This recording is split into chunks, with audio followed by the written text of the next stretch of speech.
श्री स्वामी समर्थ. तर आजच्या व्हिडिओमध्ये आपण जी येणारी पिठोरी अमावस्या आहे आणि शेवटचा श्रावणी सोमवार आहे त्याविषयी आज मी माहिती सांगणार आहे. तसेच 64 योगिनी व्रत हे का करायचं, कशासाठी करायचं आणि कशा पद्धतीने करायचं त्याची कथासह मी आज तुम्हाला माहिती सांगणार आहे. तर सर्वात प्रथम आपण 2 तारखेला 2 सप्टेंबरला अमावस्या आहे, पिठोरी अमावस्या. त्याला दर्श अमावस्या असंही म्हणतात किंवा सोमवती अमावस्या असंही म्हणतात. ह्या अमावस्या खूप छान योग आलेला आहे, कारण सोमवती अमावस्या पण आहे आणि पिठोरी अमावस्या पण आहे आणि या दिवशी पोळा पण आहे. तर अमावस्या ही 5 वाजून 22 चालू होती, तर दुसऱ्या दिवशी सकाळी 7 वाजून 26 ही समाप्त होत आहे. तर या दिवशी आपल्याला खूप अशा म्हणजे पूजा वगैरे करायची आहे. तर ती पूजा म्हणजे जसं की प्रत्येक महिन्याच्या कृष्ण पक्षातील 15व्या तिथीला ही अमावस्या येत असती. तर अमावस्या ही श्रावण अमावस्या होय. या अमावस्येला आपण पिठोरी अमावस्या किंवा दर्श अमावस्या असंही म्हणतो. तर या दिवशी आपण बैलपोळा ही सण साजरा करत असतो, त्यांची पूजा करत असतो आणि त्यांना पूर्णाचा नैवेद्यही आपण दाखवत असतो. तर या दिवशी पिठोरी अमावस्येला स्त्रिया आपल्या मुलांचे रक्षण व्हावे किंवा त्यांना चांगलं आरोग्य लाभावं, त्यांना चांगलं त्यांचे आयुष्य लाभावं यासाठी उपवास करत असतात किंवा ज्यांना कुणाला मुलं होत नसेल त्यांनी संततीची इच्छा असणारे देखील या दिवशी व्रत पूजा करत असतात. तर तसेच या दिवशी आपण पित्रांचीही पूजा करत असतो, कारण ज्यांना पितृदोष असतो त्यांच्यासाठीही हा दिवस खूप महत्त्वाचा आहे किंवा धनदेवतेच्या पूजेसाठीही हा दिवस अत्यंत फलदायी मानला जातो. तसेच आईने मुलांसाठी करायचे जसे जीविताचे व्रत असते तसेच पिठरीचे व्रत असते. जसं जीविताची पूजा आपण महिनाभर श्रावण महिन्यामध्ये दर शुक्रवारी आपण त्याची पूजा करत असतो मुलांच्या आरोग्यासाठी किंवा मुलांसाठी. त्याचप्रमाणे या दिवशी आपण मुलांच्या भविष्यासाठीही उपवास किंवा पूजा वगैरे करायची आहे. आईचे पुण्य मुलांना मिळावे, तसे सुख समृद्धी यांच्या दारी यावे. त्यामुळे आपण भारतीय संस्कृतीमध्ये प्रत्येक जण सण हा खास असतो. तर त्याचप्रमाणे आपल्याला पिठोरी अमावस्याची पूजाविधी करायची आहे. तर या दिवशी पिठोरी अमावस्याच्या दिवशी नैवेद्यासाठी पिठाचे सर्व पदार्थ बनवतात, म्हणूनच तर याला पिठोरी अमावस्या असं म्हणत असतात.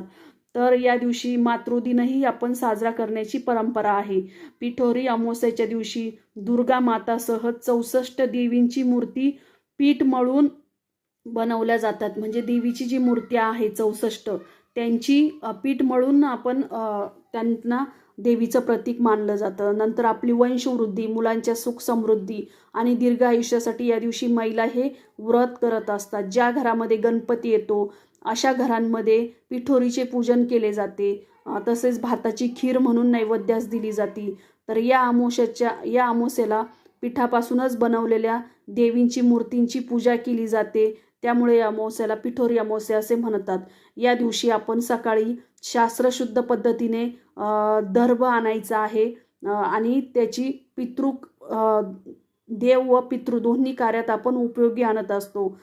तर अशा पद्धतीने आपल्याला या दिवशी आपल्या लहान मुलांच्या, आपल्या घरातील जे मुलं आहेत त्यांच्यावरती त्यांना औक्षण पण करायचं आहे, कारण त्यांचं आयुष्य, आरोग्य, त्यांची खूप प्रगती व्हावी यासाठी. तर या जी कथा आहे तर त्याची कथाही मी तुम्हाला आज थोडक्यात सांगत आहे. तर असं म्हणतात की विदेही नावाच्या स्त्रीला दर सोमवारी अमावस्येला मुले होत होती व ती लगेच मरण पावत होती. या कारणासाठी पतीने तिला घराबाहेर हाकलून दिले. तेव्हा तिने कठोर तपश्चर्या केली. 64 देवांनाही तिला दर्शन दिले. पुढे ती पुन्हा घरी आली. विदेहावर प्रसन्न झालेल्या देवतांच्या कृपेमुळे तिला दीर्घ आयुष्य असे 8 पुत्र झाले आणि 64 योगिनींची तिने पूजा केली आणि त्यांच्या आशीर्वादाने तिचे जे मरण पावलेले 7ही मुलं जिवंत झाली. त्यामुळे संतती रक्षणासाठी 64 देवतांच्या पूजनाबरोबरच स्त्रीला स्वतःच्या सामर्थ्याची तसेच मर्यादेशीलतेची जाणीव व्हावी म्हणून या दिवशी पिठोरी अमावस्या साजरी केली जाते. तसेच त्यामुळे आपणही तुमच्याही घरामध्ये जर लहान मुलं किंवा तुमच्या घरात जे मुलं असतील किंवा ज्यांना संतती नसेल त्यांनीही या दिवशी अशा पद्धतीची पूजा केली पाहिजे, जेणेकरून त्यांना संततीचं योग येईल किंवा ज्यांची मुलं आहे तर त्यांनाही त्या मुलांचे आयुष्य चांगल्या प्रकारे सुधारतील. तर या दिवशी आपल्याला काही उपाय करायचे आहे, तर ते उपाय थोडक्यात सांगत आहे मी.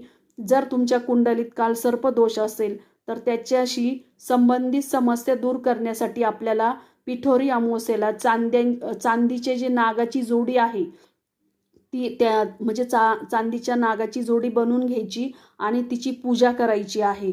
यानंतर ते पवित्र नदी किंवा समुद्राच्या पाण्यात ते नाग विसर्जित करायचे आहे. यामुळे आपल्याला जो कालसर्प योग आहे तो दूर होत असतो. जर तुम्हाला तुमच्या जीवनात सर्व प्रकारच्या समस्या येत असेल तर पिठोरी अमावस्येच्या दिवशी पिठाच्या गोळ्या माशांना खायला द्यायच्या आहे. जिथे नदी असेल किंवा समुद्र